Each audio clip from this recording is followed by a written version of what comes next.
so much, I think, of what chapter 12 is about. These weaknesses of the flesh, these physical things that can come up and trouble you and cause division, is an opportunity for you to show love. Right? And that's part of dealing with that difference. It's the way we view those potential issues, the way we treat them. Right? Is this going to be something where I'm going to have a problem with this, or is this a situation where this could be an issue, but I'm going to use it to show love? Mhm. Yeah, and I think that's a huge undercurrent of these books is that it's about our relationships with one another and our relationship with God. Um, and I kind of summarized it as I think a lot of the mentality here is not, I'm waiting for you to apologize for what you've done, but more of a, I've forgiven you even though you haven't asked yet. So similar to Jesus on the cross or Stephen when he's being stoned, that mentality of I'm not going to hold the grudge even though I would be right to do so. And then we see, with the sins that we've seen addressed, that there are individuals who will refuse to let go of their sins and leave God and his family. But it seems like anything short of that, Paul's just really hitting on them to keep working with these people, keep giving them that grace, keep giving them that love, even though we might feel that they don't deserve it. So any other thoughts on this section before we go to our next questions? Okay, so I wanted to ask, I know we've talked about this a lot, but I think it's kind of that underlying relationship focus of the book. What's Paul's relationship with the Corinthians like?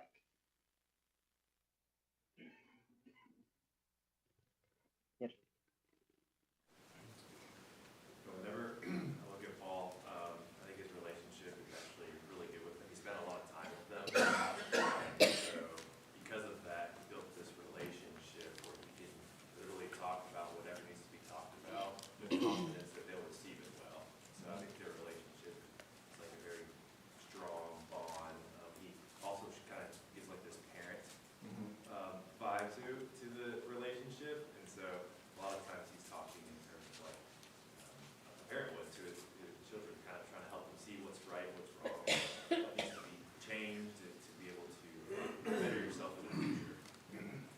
Yeah, and it goes back to where he'll talk a lot about how he was the one that either taught them the gospel, kind of got them started with their relationship with God, and then later we saw those false teachers come in and try to push Paul out of the equation. So they definitely do have that very strong bond rooted in Christ. I think that is fundamental to how they are able to work through these hard issues and make progress on them. So with that in mind, what are some of the things that we saw Paul sacrifice for them in these books? And then be spent for you. Yeah, so that was one of the verses that came to mind for me. We'll get to again later. Is just that broad overview. He's willing to spend everything he has and be spent for their benefit. What other things did we see Paul sacrifice for them? I'll give you a hint. My first class, we had a chapter full, a long list of that. There's plenty of other stuff too, but you'll find quite a few in chapter 11.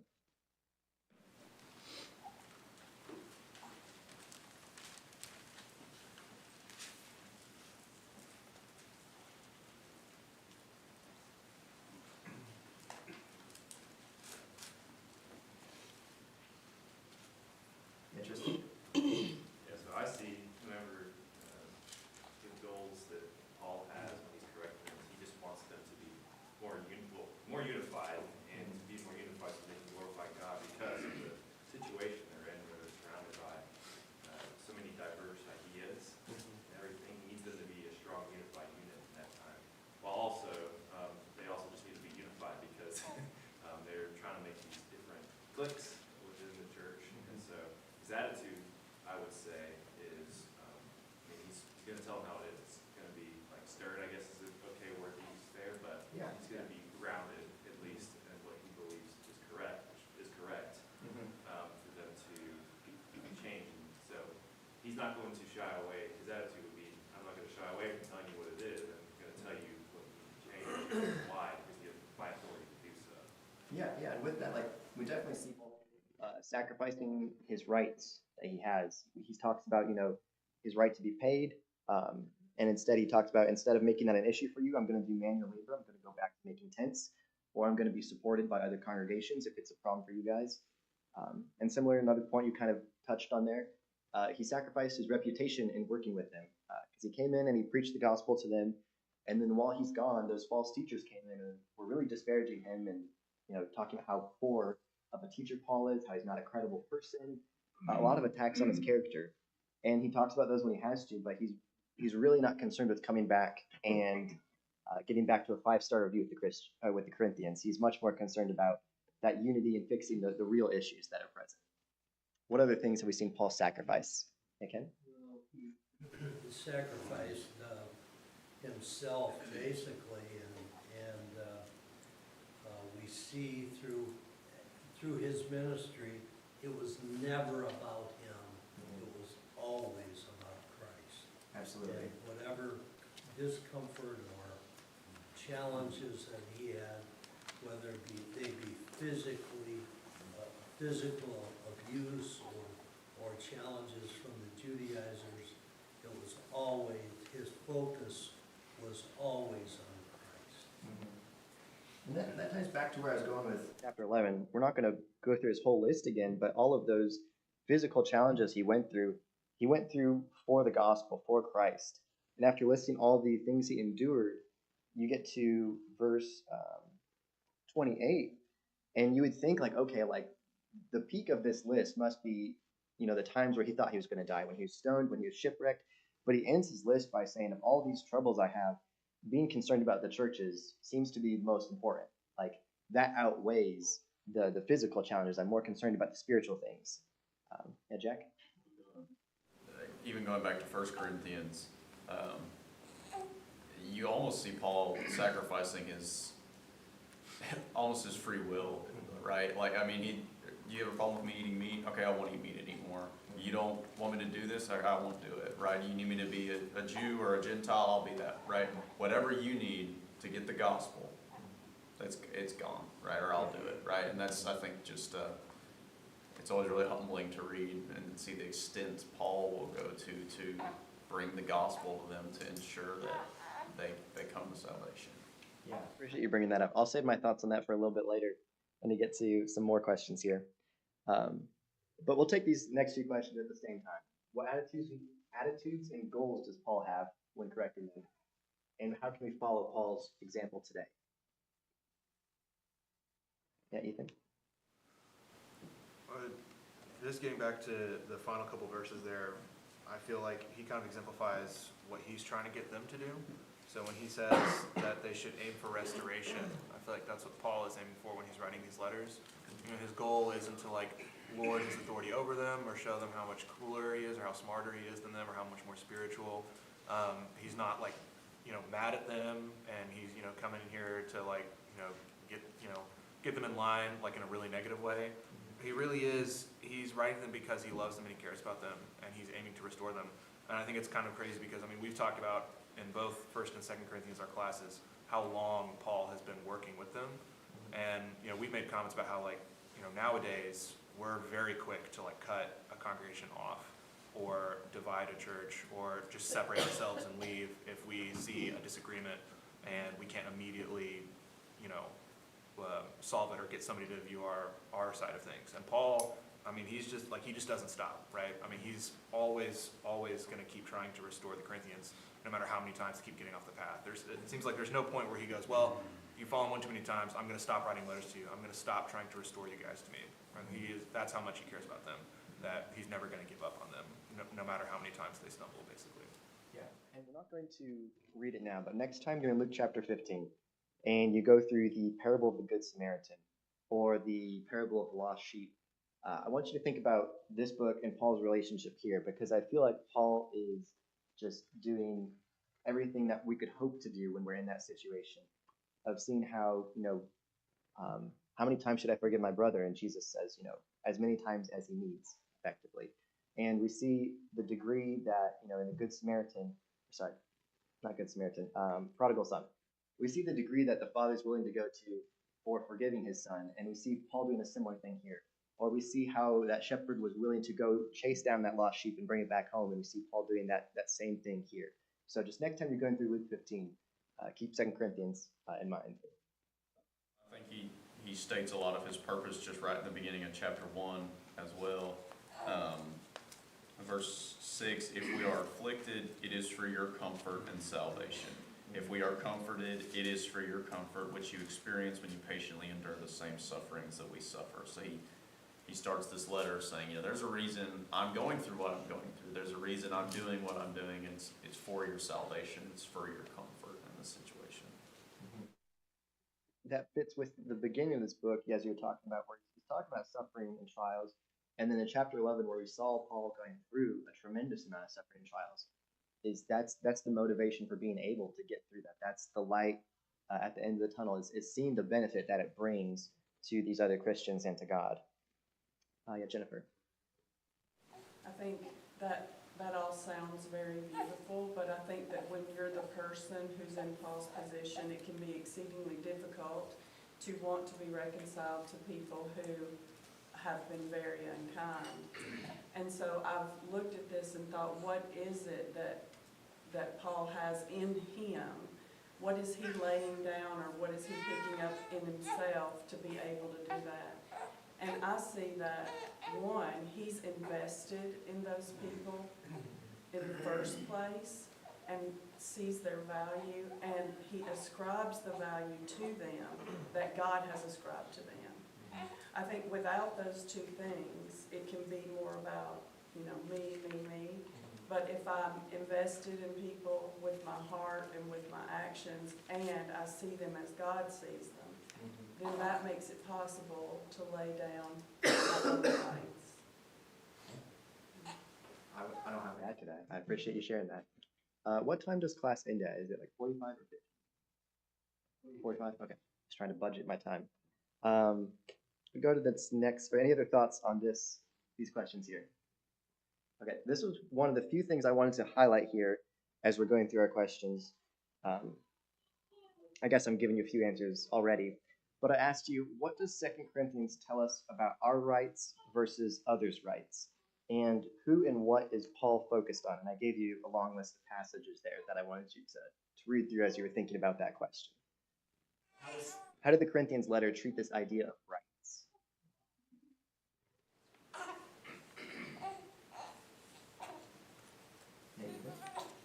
I just think of the verse where he says, all things are lawful, but not all things are helpful. So part of the problem is people are talking about what rights they have, and what Paul's trying to get them to see is that, you have a lot of, you can do a lot of things that are lawful, but you need to stop thinking about what can you do and start thinking about what can I do that's helpful to others, not just what am I legally allowed to do. We'll go ahead and go through some of the verses. And there's a lot of verses here, so I put them on the PowerPoint so we don't have to flip through the books, and you can just follow along up here. But even though we're going to be hitting them on the same point over and over and over as we go through these verses, I think if Paul's spending the time to really hit this idea home to the Corinthians, it's worth paying attention to and applying today. So as we talked about this kind of worldly knowledge they're focused on, in chapter 8, he said, knowledge puffs up, but love builds up. And then continuing on, he'll say in verse 9, take care that this right of yours does not somehow become a stumbling block to the weak. Therefore, if food makes my brother stumble, I will never eat meat, lest I make my brother stumble. And next chapter, he follows up, nevertheless, we have not made use of this right, but we endure anything, rather than put an obstacle in the way of the gospel of Christ. And he keeps going to say, I have made no use of any of these rights, nor am I writing to secure such a provision. He says, for though I am free of all, I have made myself a servant to all. And as Ethan pointed out, chapter 10, he brought up, all things are lawful, but not all things are helpful. All things are lawful, but not all things build up. Let no one seek his own good, but the good of his neighbor. And then now getting to 2 Corinthians, that thought keeps going. When he talked about the rights he had as an apostle, he says, not that we lord it over you in the faith, but we work with you for your joy. Chapter 6, he again says, we put no obstacle in anyone's way, so that no fault may be found with our ministry. In chapter 10, he said, give no offense to the Jews or to the Greeks or to the church of God, just as I try to please everyone in everything I do, not seeking my own advantage, but that of many, that they may be saved. And then the last chunk I wanted to give you, in chapter 9, he says, they will glorify God because of your submission for them and for all others. And he says, when I was with you, I did not burden anyone. For the brothers from Macedonia supplied my need, so I refrained and will refrain from burdening you in any way. And as Doug pointed out, he says, I will gladly spend and be spent for your souls. So now with that context, what is the focus about how we view our rights and how they affect other people? Hey, Jack. I think, really the overwhelming idea I get from 1st and 2nd Corinthians is that if the conversation in your mind, or the idea in your mind, starts with my rights, you kind of buried the lead, right? The idea that Paul is presenting to us is you don't really have rights, right? You have a purpose that God has given you. And whatever your own preferences may be, whatever your desires may be, are irrelevant, because to serve that purpose, right, physically, right, from a world, there's no worldly thing that should obstruct that purpose in any way. And I think in 2 Corinthians 6:12, he kind of epitomizes this, that you are not restricted by us, you are restricted in your own emotions, right? That should be really the goal, is that if I am putting the gospel to someone, if I am going to be delivering this word we've been entrusted with of reconciliation, nothing about myself can be what that person has a problem, right? I cannot put a stumbling block in any way before anyone I meet. So I think really the idea that Paul is trying to impart is there is no real conversation about rights if your focus is on the other person. Yeah, absolutely. Sorry, I thought I had my questions on there, but I don't. Any other thoughts on that kind of perspective of what Paul's been hitting on rights and how we treat other people, that relationship with others and our rights? Because what I was thinking about really going through this book is that if I were to summarize in one sentence, I would say it's my brother's soul matters, my rights don't, is kind of the goal Paul's trying to get across to them. And it's easy to think about that with, like meat sacrificed to idols. It's like, cool, I don't have idols in my culture and everyone seems to like meat. But when we go through that passage, we were kind of talking about it on our way here to the building this morning. Switch out, meat sacrificed to idols for any hot button issue. We're not going to have the time to go through all of them now. But just think about in our culture, we're very focused on our rights. We have the right to free speech. We have the right to own guns. We have the right to have a job and make a living. Whatever right you want to fill in that blank with. I think that same mentality applies to us today. So that's kind of my soapbox on it. Any other thoughts on that kind of thought of how Paul addresses rights and that relationship with other Christians? Yeah, Tristan? It kind of goes along with what Jack was saying, but to me, I just summarize it as, are you going to be selfish or not? Because my rights is a selfish way of approaching it, I feel like. But the way that, and that kind of goes along with your next question actually, with blinding others from seeing the glory of the gospel, like, it's yourself most of the time. A lot of times whenever we want to invoke our rights or to be correct on something or to have our way with something, it's ultimately comes down to being selfish. And so take ourselves out of the picture and follow those two greatest commands, love God and love your neighbors. It kind of becomes, you're selfless then at that point. You're not thinking about yourself, and your rights don't really matter because you want to do what's in the best interest of somebody else and love them like God has loved us. So. Yeah, that's really like. Sorry, I thought I saw another hand. But yeah, I think that's a good thing to consider as well. Is at least in our culture or in our country, a lot of our rights come from earthly authority.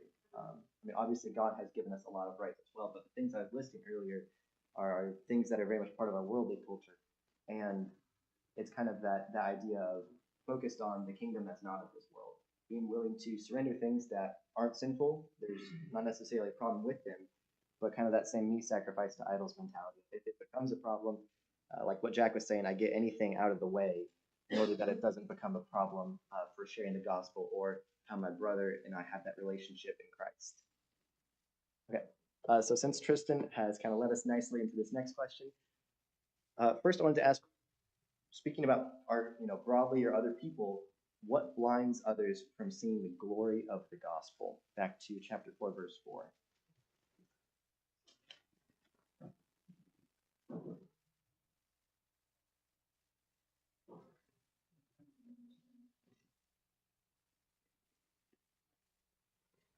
Yeah. I'm not sure if Paul touches on this, but I was thinking of what Jesus prays in John 17, that he prays that all would be one with the same oneness that he and the Father had, so that the world may believe that he sent them. And so division among Christians, which is what we've been talking about it, and not being able to be one, the same oneness that Jesus and the Father had, is a stumbling block to the world's belief. Yeah, my personal answer for number 2 there is when we see, just broadly speaking in our culture, when I see people who claim to be Christians and then not act like Christians, or when I see these kind of divisions and problems stirring up, that is what hits my faith the most. It makes me second guess a lot of things, like, okay, like if even people who are claiming to be Christians can't act like Christ, like, is there legitimacy to it? And obviously, like, that's an issue of doubt and those kinds of things. But I think it really highlights why this book is so important today, because that's this whole time Paul is really keen on those issues and showing how to work past them, how to get back into that attitude of Christ, how to get past those conflicts and those disagreements. So that's kind of, for me, like the problem and solution for number 2. But any other thoughts on that first one? What blinds others broadly from seeing the glory of the gospel? Yeah, Ethan? This is a major theme across both letters that Paul is trying to get them to understand. But I think one of the hardest things that we have to wrestle with, and that the Corinthians had to wrestle with, is that it's pretty much impossible to reconcile any kind of wisdom that we have, or that we humans have discovered or created, with God's wisdom and how things actually are, right? Because like as someone myself too, who spends, and I'm sure it's the same with Corinthians, like we talk about how they're submersed in this, melting pot culture with all these different ideas and new philosophies and stuff that they're being assaulted with. I also spend a lot of time engaging with arguments for other religions or for the lack of existence of God, all these things. And something that I always have to remind myself is that usually the basis of those arguments is earthly wisdom, right, and things that we've discovered that we've created. But God doesn't operate on that level. He doesn't operate on our plane of existence. He's a divine being, completely separate from us. He's just a different kind of being than we humans are. And so it's almost quite impossible for us to fully ever understand him. And so when we try to use earthly wisdom to try and explain or augment or understand God, that's why we run into problems, right? And we see that with the Corinthians too, and that Paul's trying to get them to understand. You need to just let all that baggage go. Like, stop trying to use your frame of reference. Stop trying to use your human understanding of things to understand how the gospel works or how a spiritual being like God works. It's totally different. And those two things are, you just can't reconcile those two because they're complete polar opposites. And that's just kind of a more complicated way to explain the spiritual wisdom versus earthly wisdom that we've been talking about for the past 6 months with both of these letters. But quite literally, there is no way that you could bring those two together. And that's the problem that the Corinthians have, and it's the problem that so many people today still have. And it can blind them from fully just letting go and just seeing God, basically. Yeah. And anytime we try to make our image or fit God in a box, it's not going to work. You can't fit an almighty eternal being into my limited perspective or limited knowledge. And to me, maybe that's why early in the gospel, when people are excited to see Jesus or sharing, hey, the Messiah is here, they don't spend a lot of time debating things like that. They just say, come and see. Come and see God. Come and see what he's like. Come and hear his teachings. And by doing so, getting more exposure to that spiritual wisdom rather than trying to answer all of those worldly wisdom questions seems to be a more effective way of sharing that good news. Interesting? I think if you go all the way back to Genesis, you see the answer even there. The glory of God starts at the beginning. It's great and everything but self. So Eve and Adam want to know what God knows. And so because of that, and their selfishness a little bit there, there's deception as well. They are out of the garden. They can't be in the presence of God anymore. And then you look at Exodus. Notice it's just for the glory of God.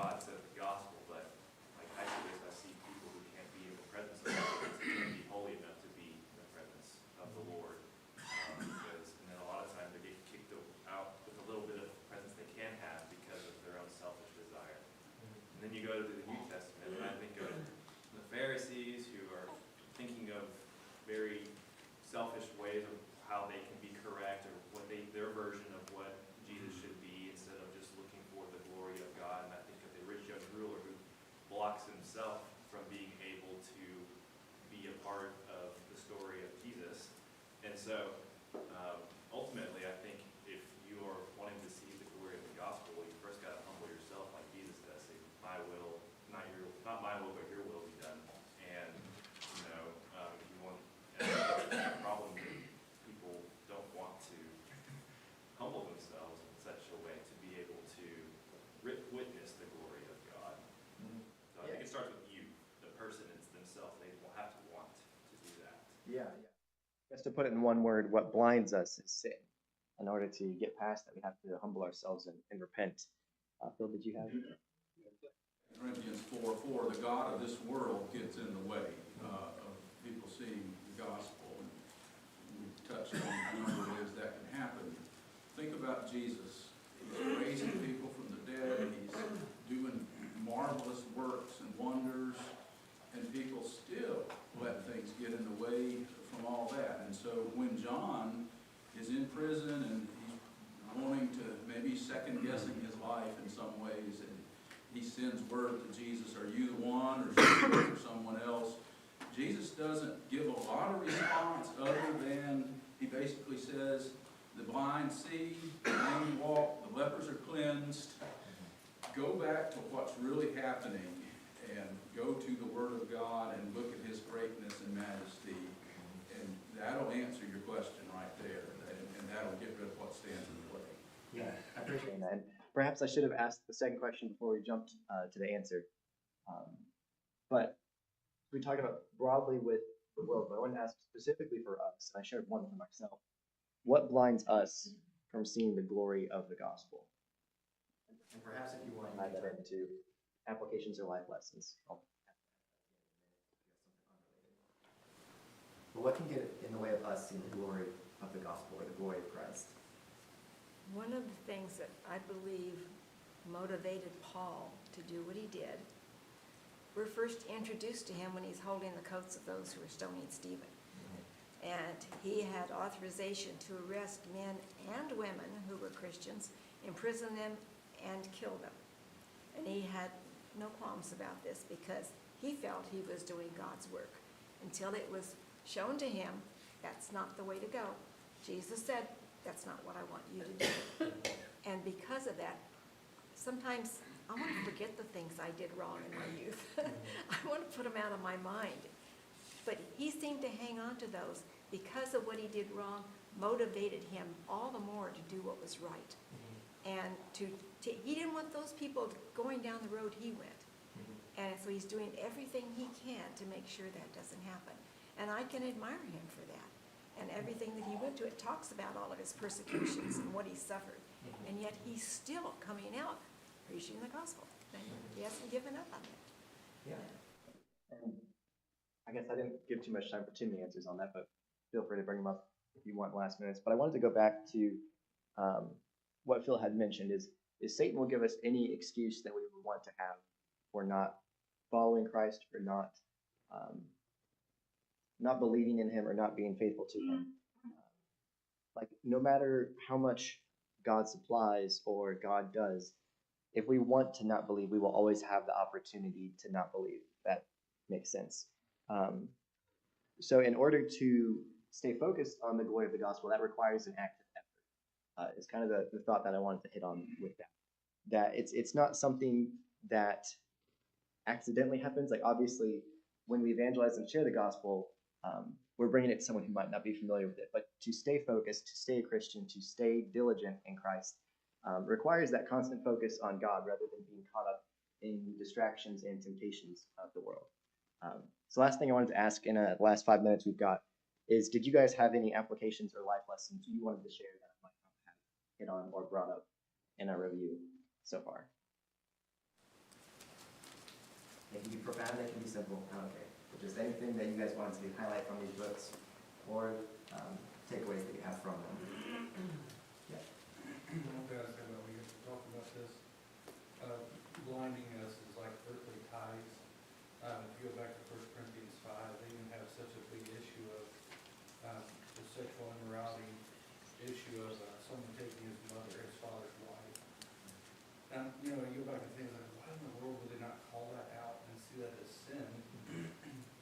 much you can see with us where when there's either family or friends that we have close ties with, and we see we have issues, it blinds us sometimes to see that gospel of, man, we can fix this and move on and forgive and move on and then, live a sinless life.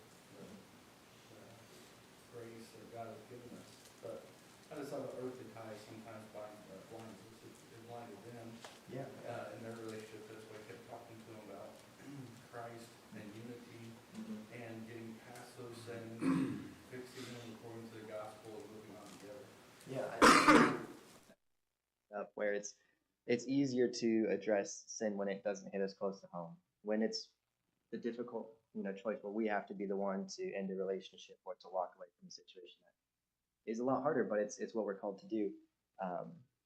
But yeah, just that end goal is that relationship with Christ, and sin can't be a part of that. No matter how much we might want to turn a blind eye, it's not something that's tolerated by God and by extension by us. Jack.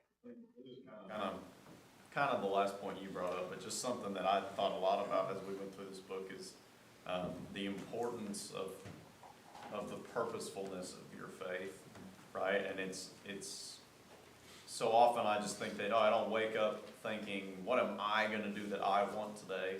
But it's the fact that I don't wake up and think, what can I be doing for God today, right? It's the fact that a lot of times, the uncomfortable fact, at least for me, is that most of my days are lived in this like murky middle ground of just going through the day, right? And essentially purposeless if my mind and my actions aren't always pointed towards God. And kind of like you brought up, in the Garden of Eden, it was reduced to a single point of failure, right? There was only one thing that really could have gone wrong, and it did go wrong because their focus shifted away from doing what God wanted. And so often Paul hits upon, and everything Paul's talking about in Corinthians, right, is the idea of Christ controlling your life, his love controlling your thoughts and actions. And if I'm not doing that, right, even if I'm not thinking about how much I want to sin or want to do something specifically evil, we're still straying away from that purpose if our focus isn't solely on that. And that's something it really hit me a lot throughout the book. One of the things that I noticed is receiving the first letter, the Corinthians, they have some very tough and interesting issues to work through, but it requires action on their part after they receive the letter. I almost akin that to like whenever you hear a sermon that like really applies to you and you want to do something about it. And so in 2 Corinthians, like in the second chapter, what he says is basically you did right, you started fixing things, you kind of overcorrected a little bit, but you were bold to do that. And I kind of want to bring that out, like the boldness to address the issues that are being talked about. If we stay silent on the sidelines and fester, we start getting these divisions. And so the boldness to talk about it. But then he says, therefore I urge you to reaffirm your love for the person who they were punishing a little bit too harshly. And so it's not just boldly go and say what you need to say in an unloving way, but do so to make sure that they know that you love and care for their soul. And so I think the two things that I see there, the boldness to address the issues, but do so with love. Yeah. And you remind me of kind of the idea of being a Christian requires action, and following God requires action. We can't just sit by and do nothing. Kind of reminds me of, I think it's Revelation, when Jesus is talking about that idea of, I wish you were hot or cold, like being lukewarm is not doing anything for me. And obviously, like, there's nuance to the idea of doing something is better than nothing. Like, obviously, we don't want to be doing simple things or causing problems. But it kind of reminds me back to Saul we talked about earlier, where even though Saul is in the complete wrong direction, full speed ahead, at least it's something Jesus can work with. He can turn Paul around and cause him to repent and become a force for good. So there's more than we have time with there, but just that thought of being a Christian requires action, and we need to be diligent about continuing to work for the faith. Close our class. Okay, well, thank you all very much for studying through Corinthians with me and being patient with me in the classes. I very much appreciate your feedback and your discussions and questions. So thank you for spending the time with me in these books. And we'll look forward to Joe.